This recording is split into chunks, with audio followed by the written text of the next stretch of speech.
Mae Cymraeg yn gallu bod yn rhan o dy fywyd pob dydd mewn sawl gwahanol ffordd, gan gynnwys technoleg. Mi fydd y fideo yma'n dangos i ti sut mae darogan testun yn y Gymraeg ar dy ffôn neu dabled Android. Un app sy'n gwneud hyn yw Literatum gan y cwmni Troi. Mae'r app yn fysellfwr sy'n darogan testun gan ddefnyddio data o'r uned technolegau iaith ym Mhrifysgol Bangor. Mae'n gweithio trwy chwilio am eiriau tra byddi di'n textio, e-bostio neu'n defnyddio dy hoff app. Mae Literatum yn awgrymu geiriau wrth i ti deipio gyda'r gair mwyaf tebygol yn dod yn gyntaf. Mae modd dewis yr awgrym drwy roi bys arno, ac mae'n cael ei osod fel dy fod ti wedi teipio'r gair neu'r ymadrodd cyfan. Mae Literatum yn ddwyieithog, ac felly mae modd teipio mewn un iaith a gweld awgrymiadau yn y llall.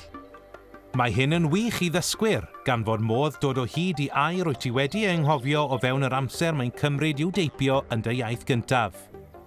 Mae'n ddefnyddiol hefyd i rai sy'n gwbl ddwyieithog, gan efallai na fydd pobl yn cofio pob gair o'r ddwy iaith yn syth. Weithiau mae sawl opsiwn o eiriau yn ddibynnol ar y cyd-destun, ond tydi hyn ddim yn broblem.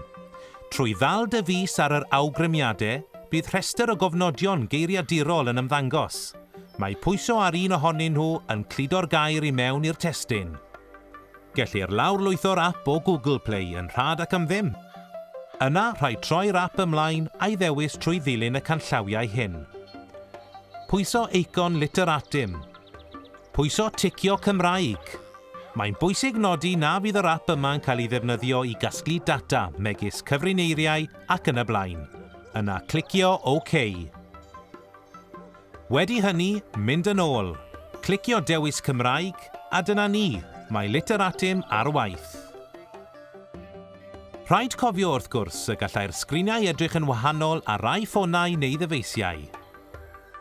A dyna ni, y broses ymyl sy'n alluogi i ddarogan testun yn y Gymraeg ar ffôn neu dabled Android. Mae gwneud y pethau bychain a chynyddu dy ddefnydd Cymraeg o dechnoleg yn bwysig, a gellir gweld rhagor o fideos sy'n rhoi cyfarwyddyd pellach trwy fynd i'n gwefan.